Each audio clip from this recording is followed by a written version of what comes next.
Hi hello ನಮಸ್ತೆ ಎಲ್ಲರಿಗೂ ಸ್ವಾಗತ ಮತ್ತೊಮ್ಮೆ ನಮ್ಮ ಚಾನಲ್ಗೆ. ನೀವು ನೋಡ್ತಿರೋ ಹಾಗೆ ನಾನು ಒಂದು ಸ್ವೀಟ್ ಬರ್ಫಿ ಮಾಡೋದು ಹೇಗಂತ ತೋರಿಸಿದ್ದೀನಿ. ತುಂಬಾ ಸುಲಭವಾಗಿ ನೀವು 10 ನಿಮಿಷದಲ್ಲೆಲ್ಲ ಇದನ್ನು ಮಾಡ್ಕೊಳ್ಬೋದು. ಬನ್ನಿ ಹಾಗಿದ್ರೆ ಇದನ್ನು ಯಾವ ರೀತಿ ಮಾಡೋದು, ಇದಕ್ಕೆ ಏನೇನು ಬೇಕಂತ ನೋಡ್ಕೊಳ್ಳೋಣ. ನಾನಿಲ್ಲಿ ಕಡಲೆ ಪಪ್ಪು ಅಂದರೆ ಹುರ್ಗಡ್ಲೆ, ಪ್ರತಿಯೊಬ್ಬರಿಗೂ ಗೊತ್ತಿರೋ ಹಾಗೆ ಹುರ್ಗಡ್ಲೆನ ನಾನಿಲ್ಲಿ ಫೈನಾಗಿ ಪೌಡ್ರ್ ಮಾಡಿ ಇಟ್ಕೊಂಡಿದ್ದೀನಿ. 1 ಕಪ್ಪಷ್ಟು ಹುರ್ಗಡ್ಲೆ ಇದೆ. ಇದನ್ನು ಫೈನಾಗಿ ಪೌಡ್ರ್ ಮಾಡಿ ರೆಡಿ ಮಾಡಿ ಇಟ್ಕೊಳ್ಳಿ. 1 ಕಪ್ಪಷ್ಟು ಹುರ್ಗಡ್ಲೆ ಪೌಡ್ರಿಗೆ 1 ಕಪ್ಪಷ್ಟು ಸಕ್ಕರೆಯನ್ನು ತೊಗೊಂಡಿದ್ದೀನಿ. ಇವಾಗ ಮಾಡೋದು ನೋಡೋಣ. ನಾನಿಲ್ಲಿ ಒಂದು ಪಾತ್ರೆ ಬಿಸಿ ಇಟ್ಕೊಂಡಿದ್ದೀನಿ.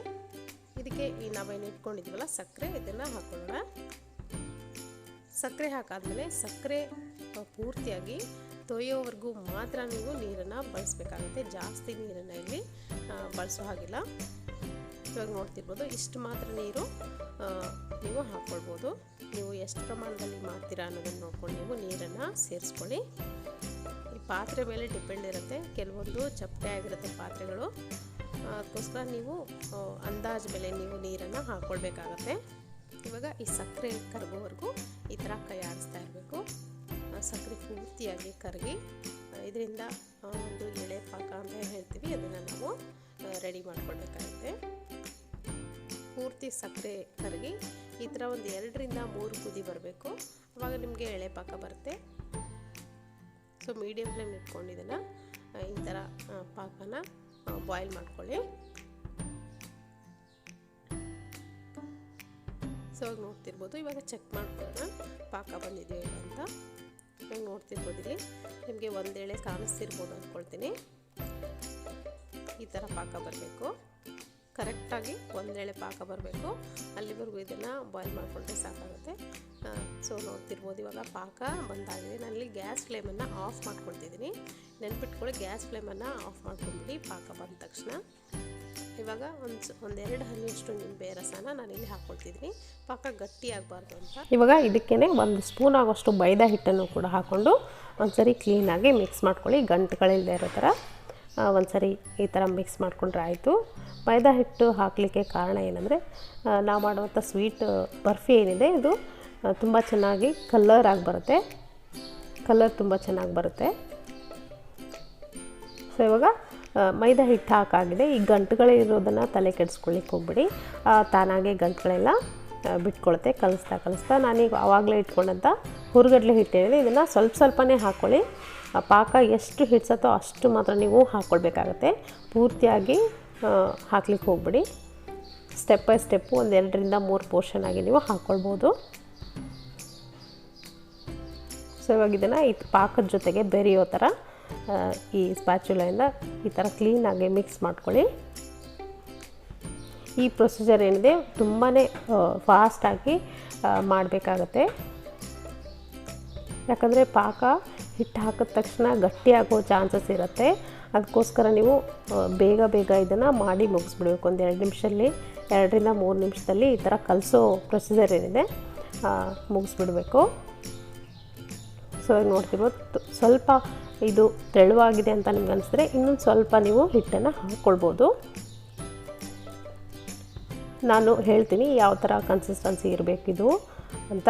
ಆ ಕನ್ಸಿಸ್ಟೆನ್ಸಿಗೆ ಬಂದ ತಕ್ಷಣ ನೀವು ಇದನ್ನು ನೀವು ಆವಾಗಲೇ ರೆಡಿ ಮಾಡಿಟ್ಕೊಂಡಂಥ ಪಾತ್ರೆಗೆ ಹಾಕ್ಕೊಳ್ಬೋದು. ಸೊ ಇವಾಗ ಹಿಟ್ಟೆಲ್ಲ ಚೆನ್ನಾಗಿ ಬೆರೆಯೋವರೆಗೂ ಕ್ಲೀನಾಗಿ ಮಿಕ್ಸ್ ಮಾಡ್ಕೊಳ್ಳಿ. ನಾನು ಆವಾಗಲೇ ಹೇಳಿದಾಗೆ ಈ ಮಿಕ್ಸ್ ಮಾಡ್ಕೊಳ್ಳೋಂಥ ಪ್ರೊಸೀಜರ್ ಏನಿದೆ ಬೇಗನೆ ಮುಗಿಸ್ಬೇಕಾಗತ್ತೆ. ಒಂದು 2 ರಿಂದ 2 ನಿಮಿಷ 2.5 ನಿಮಿಷದಲ್ಲೆಲ್ಲ ಮುಗಿಸ್ಬಿಡ್ಬೇಕು.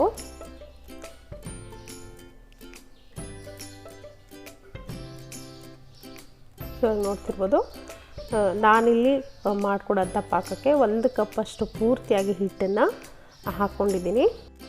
ಸೊ ನಾನಿಲ್ಲಿ ಯಾವುದೇ ಎಡಿಟ್ ಮಾಡಲಿಕ್ಕೆ ಹೋಗಿಲ್ಲ, ಕಂಪ್ಲೀಟಾಗಿ ನಾನು ಮಾಡೋದನ್ನು ತೋರಿಸ್ತಾ ಇದ್ದೀನಿ. ಯಾಕಂದರೆ ನಿಮಗೆ ಕನ್ಫ್ಯೂಸ್ ಆಗಬಾರ್ದು, ಇದು ಮಾಡೋದು ಕನ್ಫ್ಯೂಸ್ ಆಗಬಾರ್ದು ಅಂತ. ಇವಾಗ ನೋಡ್ತಿರೋದು ಈ ಕನ್ಸಿಸ್ಟೆನ್ಸಿಲಿ ಇರಬೇಕು ಹಿಟ್ಟು. ಇವಾಗ ನೋಡ್ತಿರ್ಬೋದು, ಈ ಥರ ಎತ್ತಿ ಬಿಟ್ಟರೆ ಈ ಥರ ಬೀಳಬೇಕದು ಈಸಿಯಾಗಿ. ಇವಾಗ ಇದಾಗಿದೆ. ಇದಕ್ಕೆ ಕೊನೆಯದಾಗಿ ಏಲಕ್ಕಿ ಪೌಡ್ರ್ ಹಾಕ್ಕೊಂಡು ಒಂದ್ಸರಿ ಚೆನ್ನಾಗಿ ಮಿಕ್ಸ್ ಮಾಡಿಕೊಂಡ್ರೆ ಆಯಿತು. ಈ ಥರ ಒಂದ್ಸರಿ ಏಲಕ್ಕಿ ಪೌಡ್ರ್ ಮಿಕ್ಸ್ ಆಗೋವರೆಗೂ ಕ್ಲೀನಾಗಿ ಮಿಕ್ಸ್ ಮಾಡ್ಕೊಳ್ಳಿ.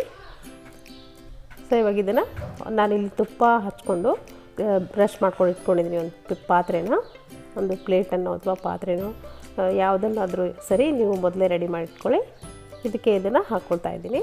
ತುಂಬಾ ಬೇಗ ಆಗುವಂಥ ಒಂದು ಸ್ವೀಟ್ ಬರ್ಫಿ ಅಂತ ಹೇಳ್ಬೋದು. ಇದು ಒಂದು 10 ನಿಮಿಷದಲ್ಲೆಲ್ಲ ಇದು ಗಟ್ಟಿಯಾಗಿಬಿಡುತ್ತೆ ಬರ್ಫಿ. ಸೊ ಇವಾಗ ಪ್ಲೇಟ್ಗೆ ಹಾಕಾಗಿದೆ. ಇದ್ರ ಮೇಲ್ಗಡೆ ನಾನಿಲ್ಲಿ ಕೊಬ್ಬರಿ ತುರಿನ ಹಾಕ್ಕೊಳ್ತಾ ಇದ್ದೀನಿ. ಹಾಗೆ ನೀವು ಬೇಕಿದ್ರೆ ಡ್ರೈ ಫ್ರೂಟ್ಸ್ ಕೂಡ ಹಾಕ್ಕೊಳ್ಬೋದು. ಡ್ರೈ ಫ್ರೂಟ್ಸ್ ಕೂಡ ನಾನಿಲ್ಲಿ ಸಣ್ಣದಾಗಿ ಕಟ್ ಮಾಡಿಕೊಂಡು ಹಾಕ್ಕೊಳ್ತಿದ್ದೀನಿ. ಬೇಗನೆ ಗಟ್ಟಿ ಆಗೋದ್ರಿಂದ ತಕ್ಷಣವೇ ನೀವು ಹಾಕ್ಕೊಳ್ಬೇಕಾಗತ್ತೆ. ಏನೇ ಹಾಕ್ಕೊಂಡ್ರು ಮೇಲ್ಗಡೆ ತಕ್ಷಣ ಹಾಕ್ಕೊಂಡು ಈ ಥರ ಸ್ಪೂನಿಂದ ಈ ಥರ ಒಂದು ಸರಿ ಪ್ರೆಸ್ ಮಾಡಿಕೊಂಡು ಇದನ್ನು ಒಂದು ಗಂಟೆ ಇಟ್ಟರೆ ಸಾಕು.